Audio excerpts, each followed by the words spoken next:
আমার ছেলেবেলা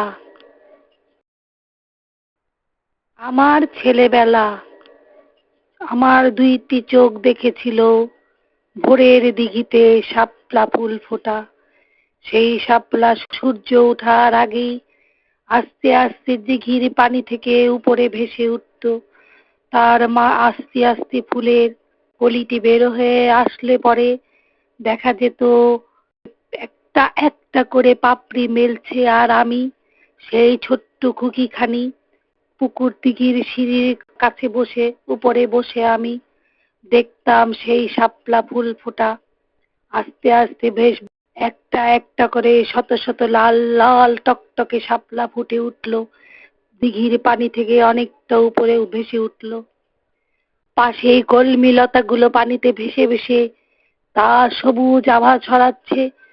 আস্তে আস্তে সূর্য মামার আলো রূপালি থেকে সোনালির দিকে যাচ্ছে, আর আমি দেখছি সেই কলমি ফুলগুলো ঘুরে ঘুরে ঘুরে পাখা মেলে দিচ্ছে, আর তার বেগুনি রং ঝকঝক করছে, আর তারই উপরে কোথা থেকে উঠে জুড়ে জুড়ে জুড়ে উড়ে উড়ে বেড়াতে শুরু করে দিল লাল নীল সবুজ হাজার প্রজাপতি আর ফড়িং। তার মধ্যে একটা ফড়িংকে আমি খুব পছন্দ করেছিলাম। সে খুব ছোট ছোট ফড়িং, কিন্তু মোটু মোটু, তাদের পাখা ছিল রক্তের মতো লাল, তাদের গায়ের মধ্যে ছিল সবুজ আভা। মনে হয় তখনও আমাকে বলে গেছে, তোর জাতীয় পতাকার রং হবে এটা। সেই সূর্য মামার রং আর ওই পুকুরের সবুজ লাল শাপলা ফুলের রং, সব রং মিলে আমার বাংলাদেশের আকাশের হয়ে যায় রংধনুর রং। আমি দেখেছি তখনই সেই দিঘির বুকে ছোট ছোট মাছগুলি দৌড়ে ঘুরে বেড়াচ্ছে।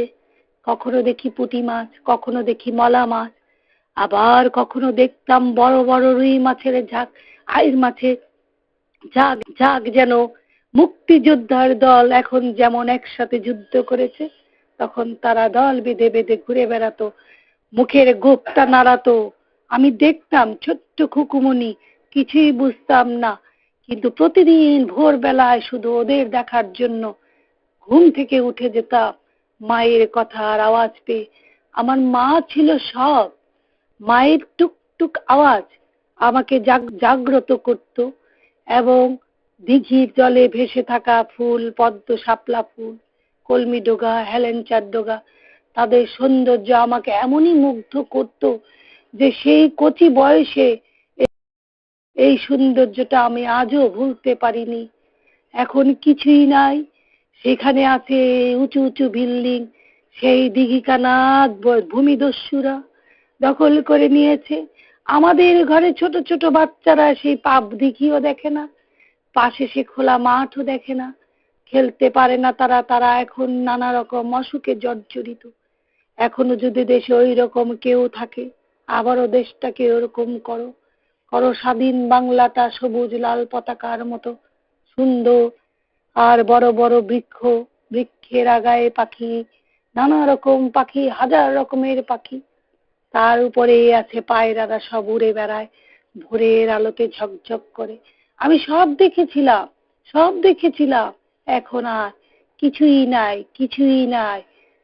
আমি সেই ছোট্ট কুকি এখন বুড়ার বয়স্ক, মধ্যবয়স্ক মহিলা হয়ে গেছি। কয়েকদিন পরে হয়তো বৃদ্ধ হয়ে যাব।